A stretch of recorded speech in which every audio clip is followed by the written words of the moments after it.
and welcome to another edition of Open Pages.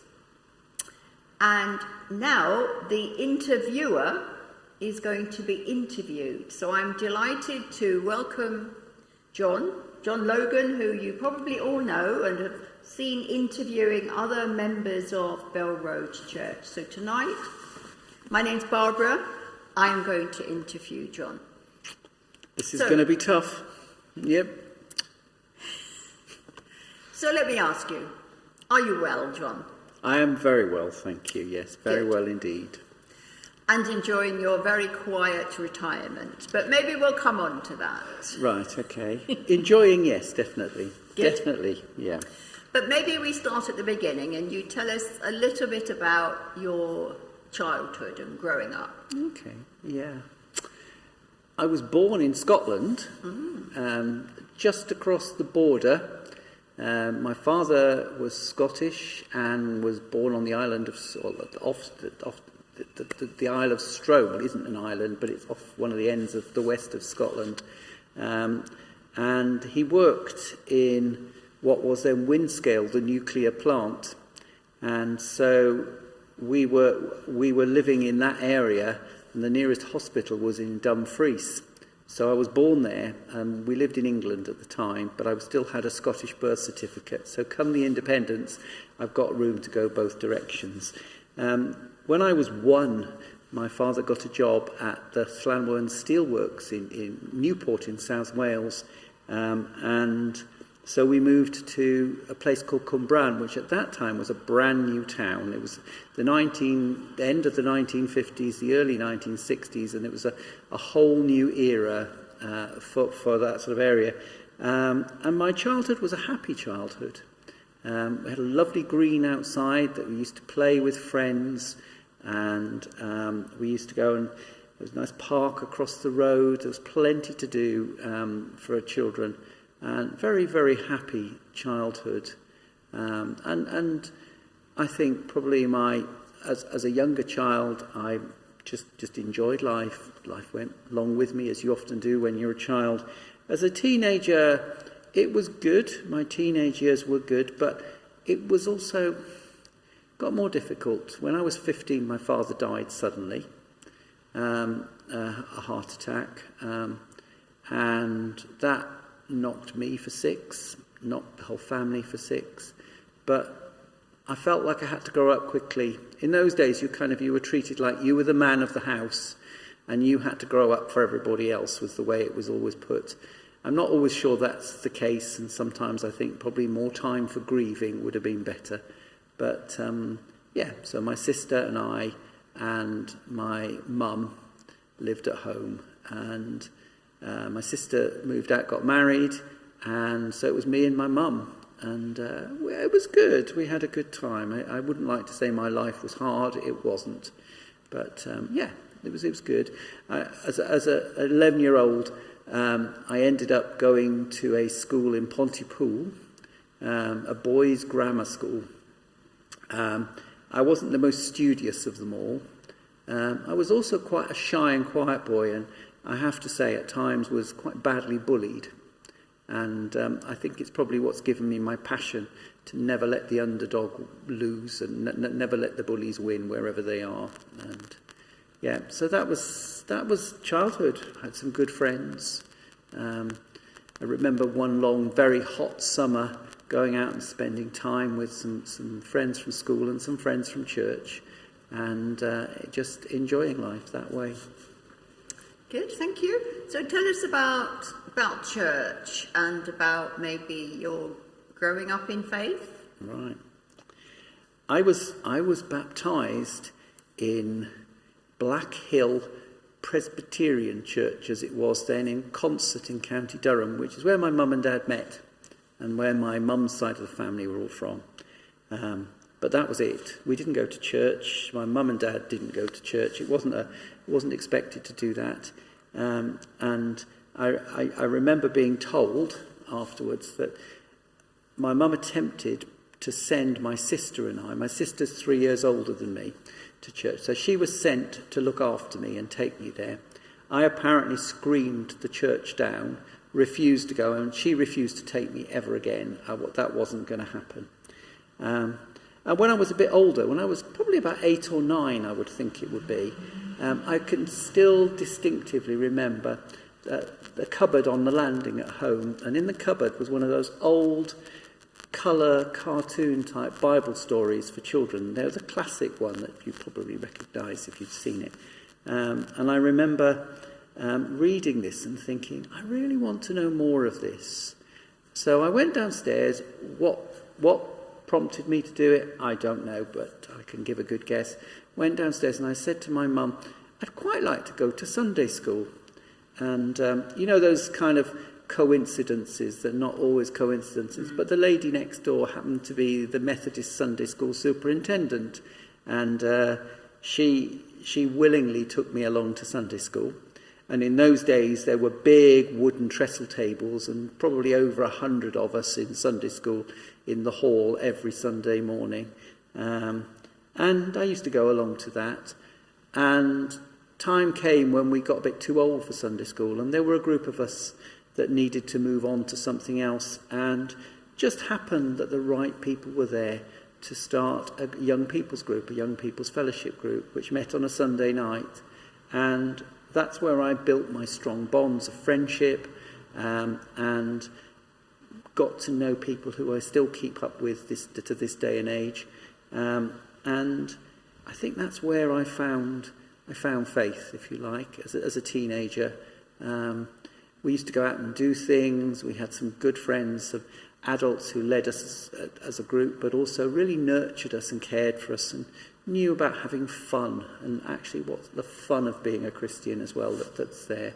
I can remember going one Sunday, I think it was a Sunday, it might have been a Saturday, to Cardiff Docks to go to stay on one of a ship called HMS Logos, which was a Christian ship designed as a missionary thing to go around the world. And I remember how much I thought these people are enjoying their faith, and always thought faith is important to enjoy. And so that carried on really, and went to college, in Southlands College, a Methodist college, to train to teach, and found that faith was such an important part of people's lives, and it was an important part of my life, and that's always been the case really. It's just kept going from there. Okay, thank you. Now, I know in your work life you've had a variety of roles. Yeah. Do you want to maybe tell us a bit about that? You obviously became a teacher. Yeah, absolutely, yeah. Teaching was, to my mind, what I'd always wanted to do. And I can remember with my good friend Linda, who sadly died many, many years ago. Linda and I are the same age.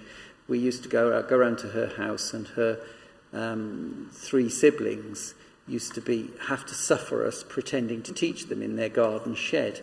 I think I'd always wanted to be a teacher, and I'd always got a passion for teaching religious education, and it being really good quality religious education. So that was what I went off to train to teach.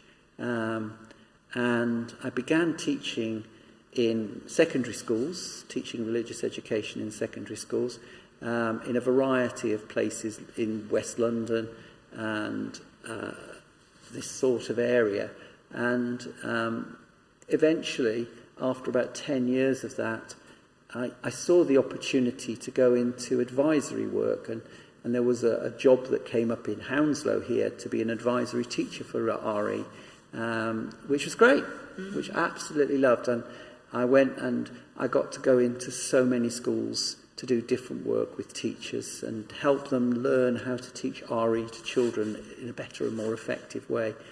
I can remember going into some of the special schools in Hounslow and just absolutely adoring it, and coming out having learnt far more than I ever gave, which I think is true of any good teacher. You learn more than you give.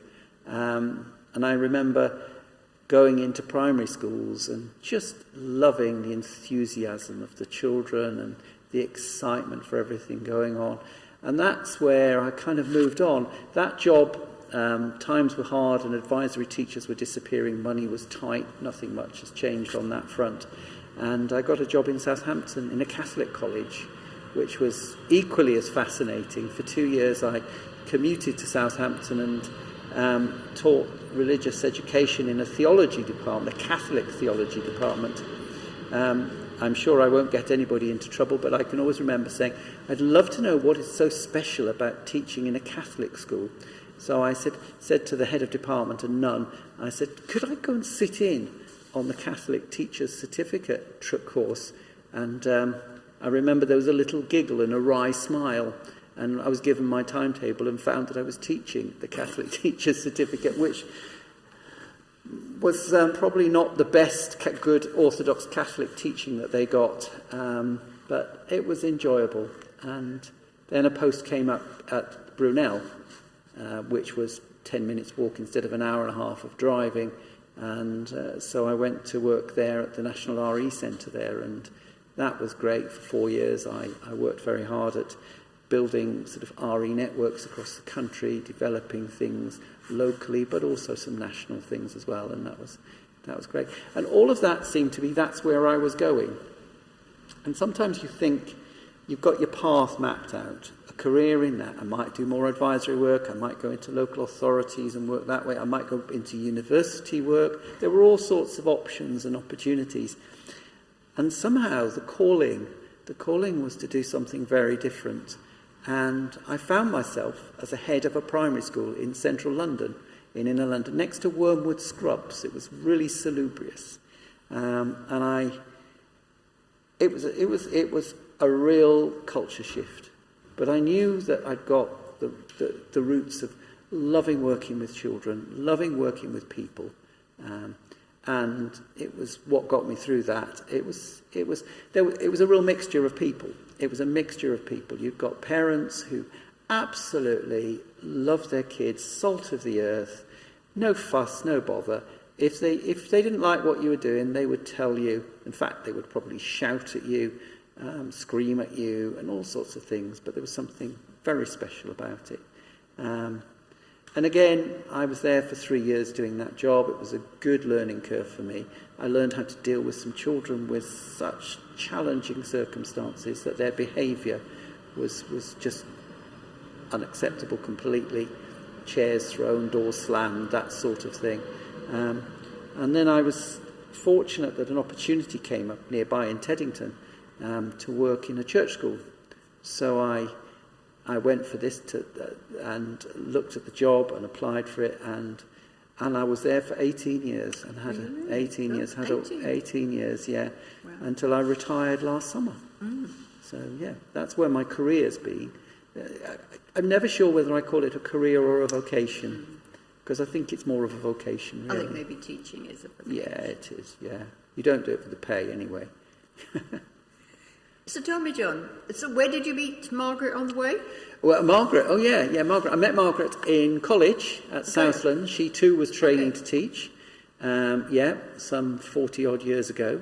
And she was slightly further ahead than me, and she was training to teach. So yes, we met and got married the summer of the end of my time at college. It was like a wedding factory, really, if I'm honest. There, everybody was getting married that summer. And you used to go from one wedding to the next, and it's great. We had a wonderful summer wedding banquet of ham salad, as most people did, and tea, and what you drank. And it's very different from weddings of this day and age. Yeah. Okay. Now, I want to ask you a question that you've never asked anybody. Oh dear, right. Don't want to embarrass Andrew either, but as a parent, I don't know if the word is successful, but I mean, I do admire the fact that your two children, of which you had two boys. We did. Andrew and Matthew. Yeah. Are still very committed to church. Mm.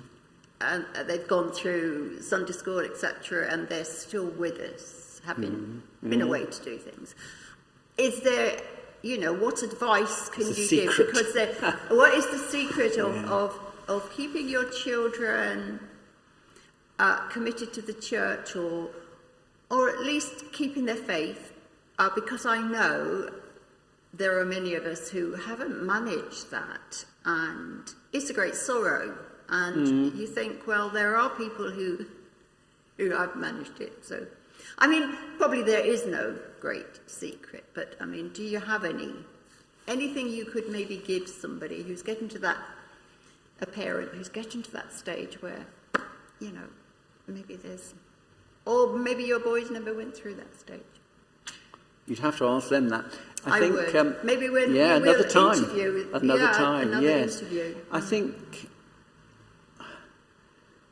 I think our kids have always been, I mean, as you were here a long time when we first came as well, kind of the children came to everything, and we made sure we got involved in the fun things. We got them involved in the MOYC things, the Methodist Association of Youth Clubs things, where we could, although they were quite young when some of those were going on.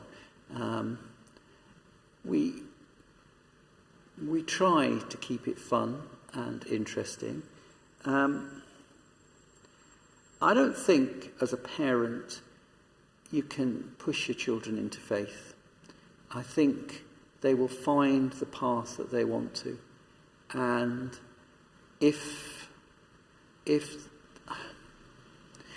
things are in the right climate, and if they feel loved and cared for, and if they feel strongly enough about what's going on, then, yeah, they might stay. But I also think there are many people who have gone and left. Their children have not stayed on in church. And I think that they've gone away, hopefully, with the seeds of love. And I think you can only sow the seeds, if you like, of faith. I think people will take those as they want. And it's interesting when you meet people who have been coming to the church or came to the church as a child or a teenager, and as an adult there is something there. There's a little germ there that they remember how special the church was at that time, even if they don't still go. Their life has changed, life circumstances have changed. I think, yeah, I'm immensely delighted that my two boys want to be involved. Occasionally there's the odd bit of dragging them along still, but they're at the age now where they'll soon tell me where to go if I try to do too much like that. And actually, sometimes it's the other way around now. They encourage me to go and they encourage me to do things. Andrew, with his technological skills and his sense of justice and rightness, is really, really important. Matthew, with his musical enjoyment, is great as well, that he's the one that spurs me on to do more as well. So you do get the payback that way, but there's not really a right or wrong answer to that. And I think the other thing is, as a parent, you mustn't feel guilty if your children don't stay there either. I think that's also quite important, that we're all humans, we're all individuals, and we find our path whichever way that goes. Well, thank you. I thought I'd ask you that, though, because I do think about that when I see folk, yeah. So, you've been in Bell Road for not quite as many years as I have, but practically as long as I have, which is a long time. Yeah. Things have changed enormously through the years. So, what about the future of Bell Road? How do you see that? I'm immensely excited for the future. I think, as you do and I do, we go and visit other churches, we see round churches, we have the privilege of being able to lead worship in other churches. I'm always excited about the opportunities we have here. I think we've got a congregation of people, and at the moment they're a bit disparate, they're a bit spread out, but we're keeping them together. And on a typical Sunday, you can have, at the moment, in the middle of lockdown, you can have, well, not lockdown, we're not in lockdown, but you know what I mean. Yes. You can have 20 to 30 people in church and an equivalent number at home, joining in the worship at home. And that's great, and that's really good. I think this church has got a really good future. I think we need to grasp the opportunities that we have. We need to look at what's so good about the things we do and to see how we can make that even better. I was having a conversation today with somebody about a buzz phrase, new people, new places, which is what Methodism talks about a lot. And somebody jokingly said, but we also need to think about old people and old places as well. And I thought that was a great title and a great phrase. And actually, yeah, as a church, we need to recognise that a large chunk of Methodism is growing older, and we need to find ways to engage people in their older years. But also in our old places, we need to find new ways to work with our old places, with our leaky roofs, which ours isn't leaking, thankfully. It's one thing it isn't doing. But learning to do that. And I think there is a great future where people are committed to serving God and to saying things are wrong in society around in the name of God. Thank you. And we haven't mentioned, you've just mentioned it now, you're preaching. So remind us when you felt the call to be one of Mr. Wesley's preachers. Mr. Wesley's preachers. I felt the call to preach when I was about 16. I was a bit of a late entrant at the game. I was on note and on trial as a local preacher as a late teenager when I went to college. But then I finished that and a career took over and children took over and life took over. And there were so many other things to do. It wasn't really until mid-2006, 7, something like that, I then went through, because of my background and my training, I went through a process of prior accreditation, so I didn't have to do the training course in the same way. I was always encouraged, and remember the wonderful late Mary Ludlow, who was my mentor, and Mary took no hostages, but was also so encouraging. And so I was accredited in 2009, so it's not that long really when you think about it in the grand scheme. It depends how old you are, but you start thinking that's not very long. But and I've enjoyed preaching. I feel for me it's a discipline. It's a way that it's the way I study, if I'm honest. I enjoy the preparing service because it makes me get to grips with the biblical texts and with the liturgy and so forth. And that for me is quite an important way of learning. And maybe being spiritually refreshed and things. Yeah, absolutely, yeah. Absolutely.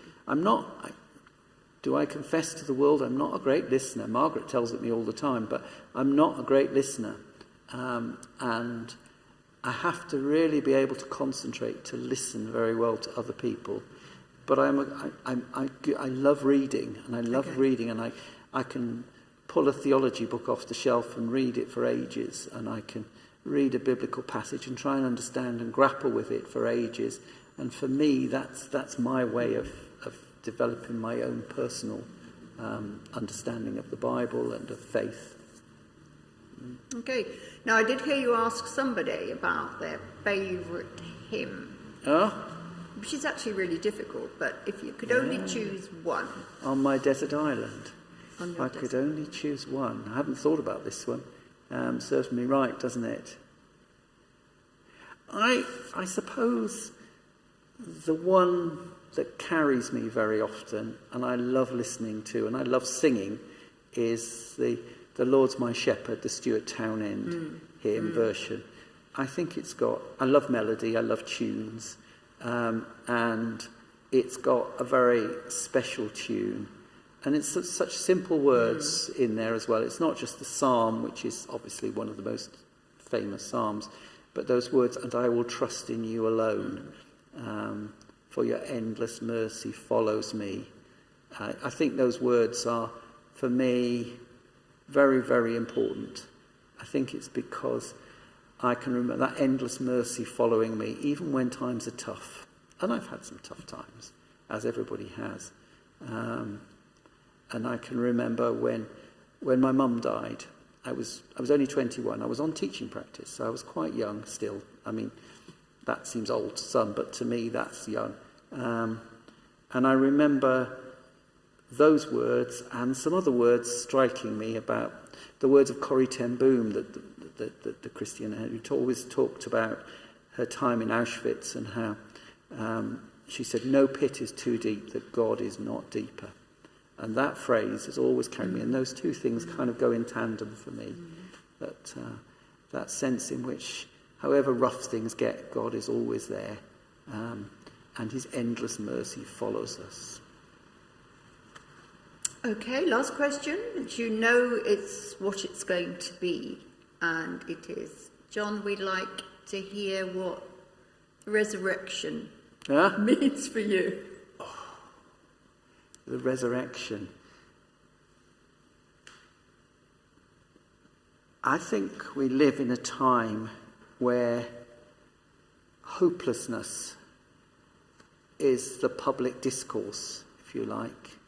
We look around and we're worried about wars and rumours of wars.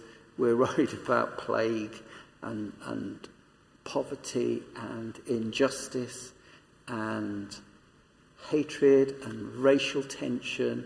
I think you could list the negativities. Resurrection is about a new hope.